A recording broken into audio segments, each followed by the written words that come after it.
What's up, guys? So I spent a lot of time last night. Well, I wouldn't say a lot of time, but I spent, oh dang, this paint is popping so nice now that I washed the car. Dang, looks so good. Can't wait to make some exterior changes to this car.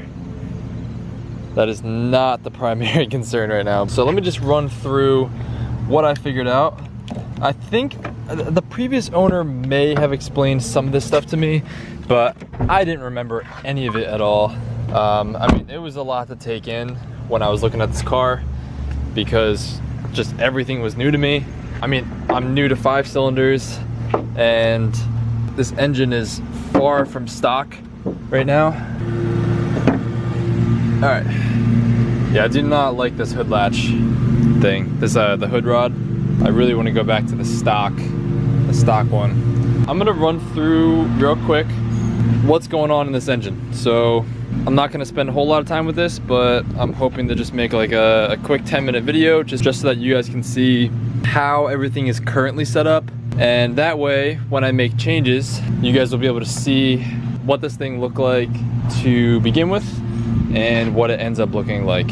Let me grab something to put down on the ground right here and then I'll get started. All right, so here we go. So this isn't really like a mod list. It's just kind of a breakdown of how things are routed on this specific setup. You know, obviously we got intake coming in over here. The intake goes into the right side of the turbo. The downpipe comes out the left side of the turbo, obviously. So it's the opposite of the stock setup. The intercooler piping comes over here to the right. Air to water intercooler very shortly ran to the throttle body right here. Yeah, so that's the simple stuff. Then we got a coolant reservoir right here for the water to air intercooler. So the coolant comes out of here and it comes through this big hose, and that big hose comes down. So it comes right here and it goes into this big guy right here. So this is a radiator just for that coolant system. So basically like the size of a front mount intercooler, but it's just to cool the coolant that's used for the air to water intercooler. But the intercooler isn't the only thing in that system. So the hose that comes out of that radiator comes right here to a pump, since this is its own coolant system, it needs its own water pump. So that pumps coolant up through this hose, which then has a T-fitting right here. So I'm gonna follow that line going up to the top of the car right now. Right here you can actually see it. Comes right here, and then the split, the T-fitting is a little bit out of sight, but you can see it up here. So one of the hoses, actually it's very difficult to track, but one of the hoses comes right here to the intercooler, and the other hose that's split off in the T-fitting comes right here, and that goes to the turbo. So the turbo was on the same system, and then the turbo drain line comes right here back to the reservoir. So the intercooler and the turbo are on the same system, which I'm not a fan of, because you want that coolant mixture to be close to the ambient air temperature. Running that coolant through the turbo just doesn't sound like a good idea, because the turbo is so extremely hot. So the intercooler and the turbo are just at such different temperatures that I feel like it's not a good idea to have them on the same system. So that's actually one of the things I'm going to be changing. I'm going to take the turbo off of that system and have the same coolant that runs through the block is going to go to the turbo. So to do that, I am going to have to compensate. I'm probably going to have to compensate with a larger radiator for the engine. So this is using a stock 07K radiator. I'm gonna get this engine to the engine builder first, and then while the engine's getting built, I will play around with the radiator and making some other changes that I feel like making. So the next variation that is on this car is that you'll notice that there are these big braided lines right here. And if you follow them, they start right at the oil filter housing right here. And you can't really see the upper one, but there are two of those lines going to that oil filter housing. And can't really see it from up there, so I'll come down here to show you guys. So right there you might be able to see those lines I was talking about. And if you follow them, you'll see them right here. So here is the upper one, here is the lower one, and they both come right here to this oil cooler. So that is pretty cool. That is one of my favorite parts of this specific setup. I just think that the placement of this oil cooler is awesome. It comes right here, right behind the big side vent. So it has some nice airflow to it. Let's see if it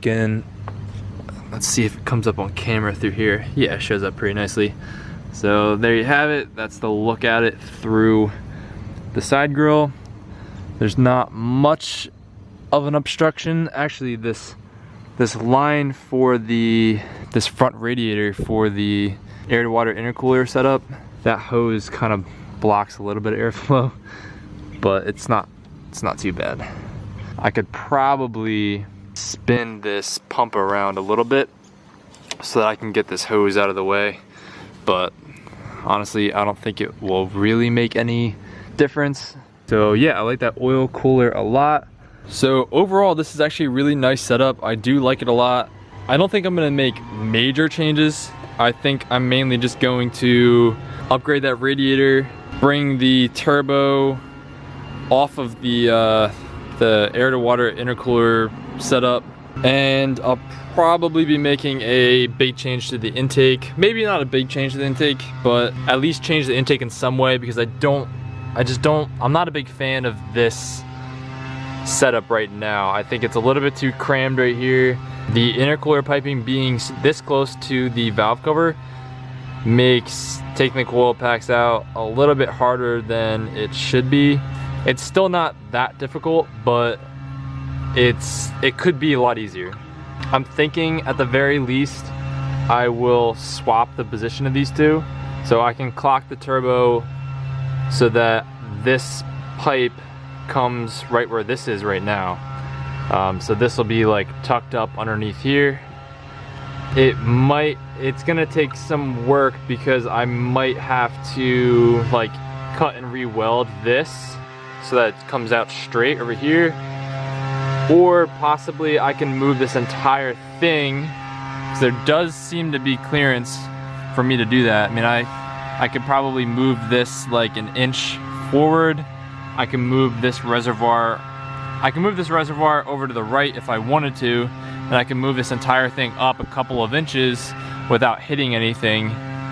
So I could probably make it work without cutting anything, but then actually this might be an issue over here. So yeah, I may have to get this cut and re-welded. I could try my hand at it myself, because I do have a welder that I haven't even taken out of the box yet, right there. So once I get this engine to the shop and things slow down a little bit, I do plan to whip that welder out and start practicing on it. So I mean, that could potentially be a cool project. And I also don't like that this intake is just like sucking in hot air from this corner of the engine compartment as well. I'm probably gonna be upgrading this valve cover at some point as well. Turbo's gonna stay the same for now. Injectors are gonna stay the same for now. I'm probably gonna get them flow tested again, even though the previous owner did have them flow tested. I would just like to be thorough with everything. Like, I may even get the turbo inspected. And then the last thing that I'll probably have to get sorted out is the water meth system. So the water meth system is installed. The lines are ran. Looks like there's a line right there that you can see right in there, and it has water meth in it, it looks like. I don't know if this is the same hose. Yeah, I think that's the same hose. Maybe he's using the the stock windshield wiper reservoir. From down here, I don't see the hose from down here, so, oh, here it is. Yeah, so the water meth hose is in the bottom of the windshield wiper reservoir, so the washer fluid reservoir. So that's awesome. That's actually the exact way that I was gonna have mine set up, because I was planning a water meth setup for a little while. My burrito alarm's going off. Gotta go take it out of the oven. So yeah, that's pretty cool. It's exactly the way I would have it set up for the tank, and then he has, and then we have a DPI setup, so there is a nozzle going into each of the 4 runners. You can see right there the nozzle. Hopefully you can see. Hopefully you can see in there the nozzle. I think there's a couple things in the way. But yeah, here are the meth lines. Right here you can see the 4 lines splitting off. 1, 2, 3, and there's another one that's slightly out of view. This just isn't fully hooked up yet. And if you look underneath here, you'll see the pump. So right there is the pump. The only thing that I do not have is the controller. He had a Cortex controller. Water meth really isn't my main concern right now. That's more for like next summer when I have everything else working really well, and I just want to push the setup a little bit harder.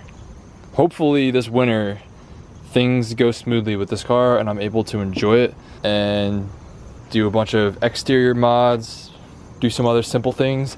The intake manifold is from an Audi 2.5, and it has the billet runners from IROS. The exhaust manifold is kind of like it just looks like a cheap log manifold. Looks kind of restrictive actually. So that is something that I'm going to be getting upgraded. So I'm probably gonna have Arnold at Pag Parts build me a custom tubular manifold. That's probably gonna wait until like next summer as well, because I'd really just like to get this car up and running and just be able to enjoy it for a while and just get the bare bones working. The last little bit that I'll talk about is the catch can. I don't recognize this symbol, so I don't know what brand this catch can is. I mean, it may just be like a generic, but basically we got the intake as the vacuum source, so that's drawing in air that way, which puts a vacuum on the crankcase right here. So this is the recirculated hose, and right here is the inlet hose. So you can see that it actually tees off right here. So this one comes all the way down straight to the crankcase, straight to the block, and this other one splits off again, and it goes right here to like and this one comes right here to, I'm gonna have to rearrange this setup a little bit if I go with a billet valve cover. Again, that's not really my concern right now. Just trying to get this car up and running for now. So that's pretty much all I wanted to show you guys. I just wanted to give you a quick rundown of how everything stands right now before I start digging in and making my changes. Again, a lot of this stuff I'm not really gonna mess with too much from the beginning. I'm just gonna change a couple things here and there, but you guys will see everything that I'm doing as I'm doing it. There's a lot of things on my list, a lot of little things. Like I was saying, I want to get rid of this. I'd rather go back with that hydraulic one right here. This guy, I'm not necessarily against, but if I change my intake so that it's not over here, then I'll probably get the stock overflow reservoir and stick it back over there again, because I kind of like the look of the stock one a little bit better than this one. No offense to the previous owner, it's just not really my cup of tea. There's nothing really wrong with it though. It actually works phenomenally well. Like, look at that little flat side right there of this guy. See how it's like, it goes like this and there's like a flat edge? That goes like perfectly up against this guy. And then look at that, like wraps right around. Actually fits like extremely nicely here, so I wouldn't be like mad if I had to keep it. Got a Tyrrell Sport master cylinder brace, like a brake stiffening bracket, so that's pretty cool. That keeps this guy perfectly in place when you're hitting your brakes so that it doesn't flex and cause a change in your brake feel. Got an analog fuel pressure gauge. I'm probably gonna keep that. That's nice to have. It's a nice quick check when the car doesn't start or you're having an issue. It's nice to be able to just quickly look at this and make sure that the fuel pressure is where it should be. But yeah, again, that's pretty much all I really wanted to talk about. You guys will see every little detail of this car as it comes apart if you continue watching. I just wanted to show you guys how it stands before I start ripping into it. So that's gonna be it for this video. In the next video, I'm finally gonna do the leak down test and then start doing some simple teardown stuff so that I can pull this engine. I'm trying to get it pulled in the next couple days so that I can drop it off at the engine builder ASAP and do everything else, get the turbo inspected, injectors inspected.